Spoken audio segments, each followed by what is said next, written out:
kasi ayoko ng makeup, eyebrow pencil, or ng tattoo. Every morning ko nga pala to ginagamit, kaya naman nakita ko talaga yung result ko. Kung manipis o patchy yung beard or eyebrow mo, eto yung serum na marirecommend ko for you. Ginagamit ko tong Abera Beard Eyebrow Serum kasi consistent talaga ako sa paggamit nito.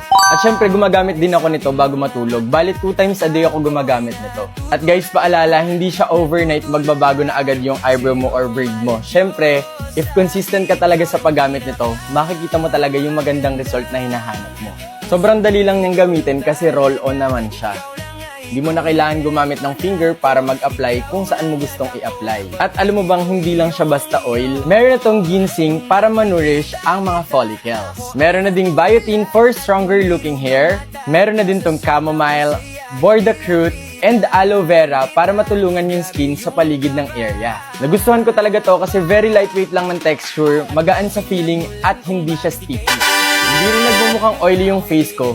Kaya naman, worth it talaga bilhin. Worth it ba bilhin? Worth it!